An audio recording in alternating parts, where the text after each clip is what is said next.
Welcome to Chapter 13, video on solutions. Pause the video now. Make sure that you've got a piece of paper and pencil out so you can take notes about Chapter 13 solutions.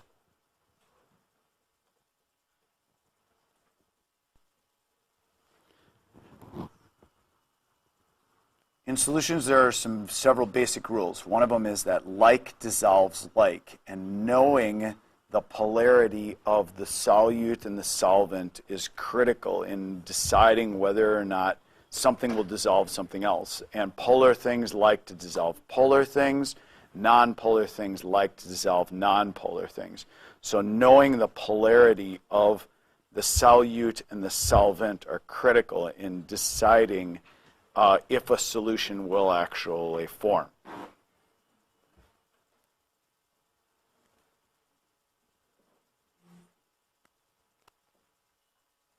So deciding whether or not something dissolves itself is knowing whether there are London dispersion forces, dipole-dipole forces, or hydrogen bonds involved in the substances that are making the solution. Obviously, if something has London dispersion forces only, it would be a non-polar thing. Things like oil or gasoline are non-polar substances. Things that have hydrogen bonds would be things like water or ammonia. And of course, oil and water don't mix very well because they have different types of intermolecular forces. London dispersion force things don't dissolve things that have hydrogen bonds. And if they're similar molecular force, then the second question you ask is if they have similar size of molecule as well. And if they have similar intermolecular forces and similar sizes, then they'll dissolve one another. So the dissolving process involves energy. You have to put energy in, number one, to separate the solute. Solute's usually water, so you put energy in to separate the water molecules from the water molecules. Then you take and you put energy in to separate the solute, which in this case I wrote as NaCl, to separate the NAs from the Cls. So both need energy put into them, both the solvent and the solute. So that's an endothermic process where you put energy in to make that happen. And then the exothermic process then is usually the interaction between the solute and the solvent. There's an attraction between the H2O and the Na+. The negative side of the H2O would attract to the positive side of the Na+, and this attraction releases energy. Add all three of these together, the in, and the out, the in, and the released energy, and that will tell you the energy of solvation, or the energy of the formation of the solution. Those are the energetics involved in forming a solution.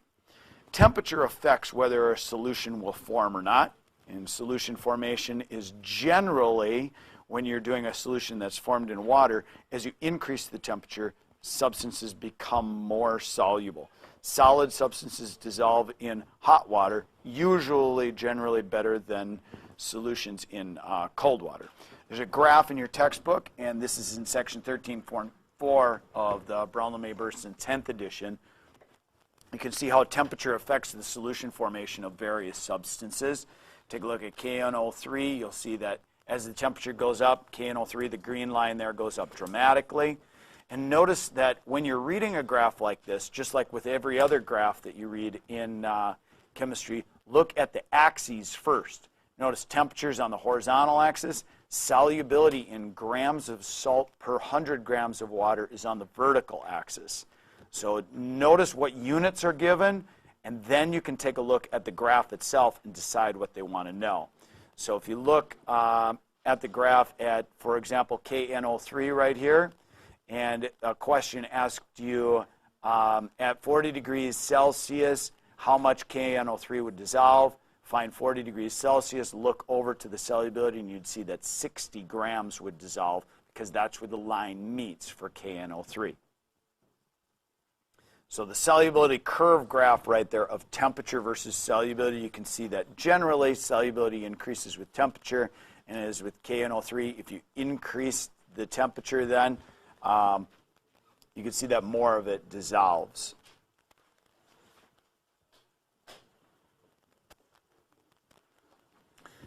So then a converse question to this would be, if you had took 50 grams of KNO3, what would it take to make it dissolve? I'm sorry, KCl.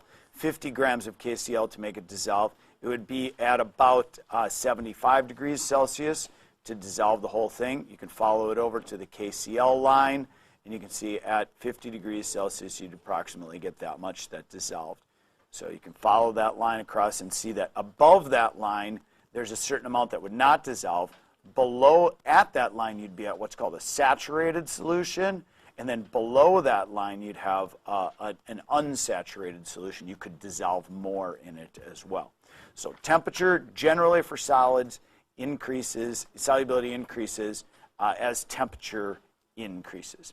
For gases, solubility goes down as temperature increases. It's the opposite. So if you decrease the temperature, more gas dissolves. And anybody that's gone fishing before knows that there's more oxygen in colder water, dissolved in colder water, than in warm water. And that's why fish lots of times in the middle of summer will go to deeper water, because there's more oxygen in the water. And you can see here solubility, once again, this is the same page we were on before, versus temperature. For gases, you can see oxygen solubility decreases as the temperature rises. Generally, you see that fish like trout like colder water, because the colder the water, the more oxygen can be dissolved, and those types of fish usually want more oxygen in the water. So in terms of solutions, there are several different ways of expressing concentration. The first one you learned about way back in Chapter 4, and that's molarity. Molarity is equal to moles divided by liters. It is temperature dependent. It is temperature dependent because we're talking about liters of solution and moles of solute. And it's temperature dependent because as you change the temperature, albeit only slightly, that solution would expand and contract. And so molarity is not a very good way, actually, to determine the the concentration when you're dramatically changing the temperature of a substance. Be careful of that. There are multiple choice questions where they'll ask you that, and they'll want to know. So the other way to determine concentration that's more popular when temperature changes is what's called molality. Notice it's a script M, and it is moles of solute divided by kilograms of solvent. Notice it's just kilograms of solvent. So notice molality is not temperature dependent, whereas molarity is temperature dependent.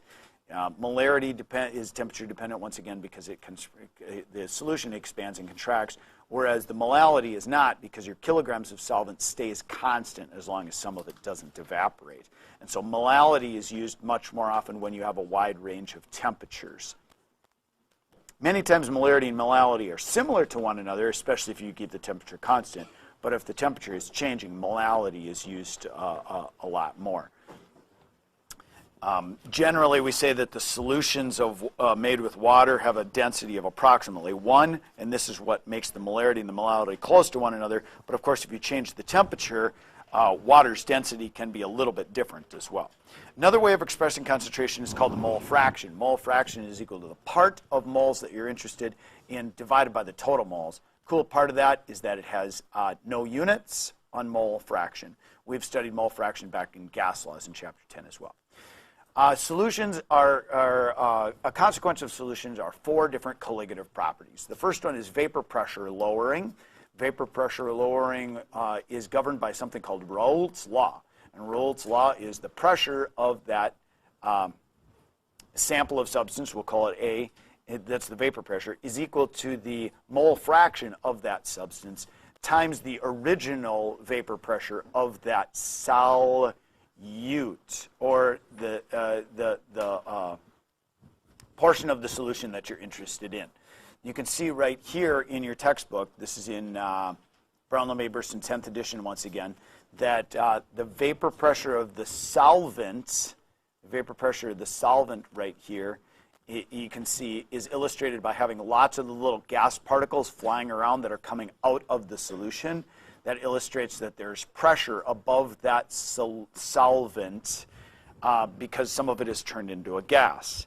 Now, conversely, down below, you can see that there's less of the little particles flying around when there's a solvent and a solute. You can think that that solvent-solute interaction holds the solvent together and lowers the vapor pressure a little bit. Depending on what's dissolved in that solvent, the vapor pressure could be lowered more, and depending on the concentration of the solution, the vapor pressure is changed as well, and that's what Raoult's law tells us. The best way to have the vapor pressure lowering is to have what's called an ideal solution, and ideal solutions are when the solvent and the solute match in size and in polarity.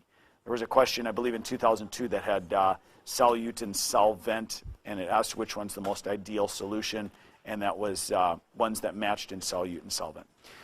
Two other colligative properties are boiling point elevation and freezing point depression. When you have a solution, the boiling point is elevated.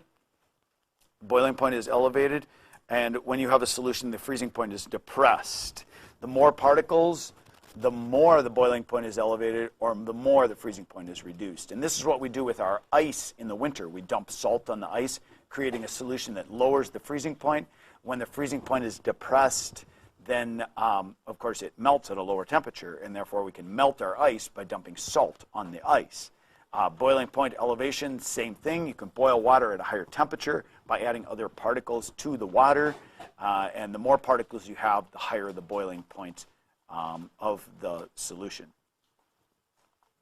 The more particles you put in, the more you will increase or decrease the boiling and the freezing point. So, for example, if you take NaCl and dissolve it in water, you'll actually be putting 2 particles in per formula unit, Na plus and Cl minus. Whereas if you would take glucose and dissolve it in water, C6H12O6, you'd only get 1 particle dissolved in there. And so if you had equal molar solutions of NaCl and glucose, NaCl would have the higher boiling point and the lower freezing point because you get 2 particles per solution. The last colligative property is known as osmosis. Osmosis, of course, is affected by having a certain number of particles dissolved in the solution and then having it in contact across a semi-permeable membrane. You can read a little bit more about the colligative property of osmosis on page, I believe it's 554 of Brownlee-Wilburson's 10th edition. They have a really nice illustration of osmosis there and the movement of the solvent particles across a semi-permeable membrane to equalize the pressure that occurs because there's one solution of more concentration than the other. Let's take a look at a few released examination problems that have had these types of questions asked in them as well. Here's 2003, a released exam question. It says, when table salt and sugar are dissolved in water, it is observed that the solutions both have higher boiling points than pure water. And then it asks you to justify this or say why. The higher boiling point is due to the change in vapor pressure above the solution compared to the vapor pressure above pure water. The presence of a non-volatile solute lowers the vapor pressure above the solution, and therefore it results in a higher boiling point. So since you've dissolved something in the solution, the boiling point will be increased. Next, the boiling point of 0.1 molar NaCl and 0.1 molar sucrose the NaCl is higher than the sucrose. This goes back to the example that I just used a second ago. The NaCl, when it dissolves, is going to give you 2 parts per mole, whereas the sucrose is just going to give you 1 part per mole. So since they're equal molar, both 0.1 molar, the NaCl will have the higher boiling point because you get actually a 0.2 molar solution in particles, whereas for the sucrose, you only get 0.1 molar in particles. So you can see that the sucrose, since it's all nonmetals, will just give you 1 part, whereas the NaCl will give you Na pluses and Cl minuses, which is 2 parts per formula unit. So here's the sucrose, just stays together like that and dissolves. The NaCl gives you Na pluses and Cl minuses, so it's 2 times as many particles. So it's 0.2 in particles versus 0.1 in particles for the sucrose.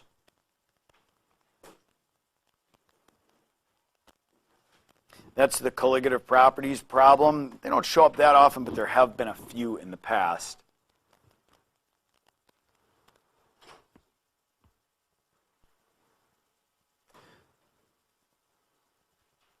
So in this one, it says methane gas does not behave. Oh, this is a chapter 10 problem. So we'll probably skip that one here in just a second. Well, actually, it kind of goes with this too. Methane gas does not behave as an ideal gas at low temperatures and high pressures because methane gas will not be a gas when it's at low temperatures. It will actually become a liquid. And at high pressures, it'll squish it together once again as well. And so it will not be a gas anymore either. So it will not be an ideal gas because it's not under conditions that make it be a gas. So good review problem from chapter 10. And then they ask a second part to the question here that I believe has a little bit more to do with the intermolecular forces once again. Water droplets form in the outside of a beaker containing an ice bath.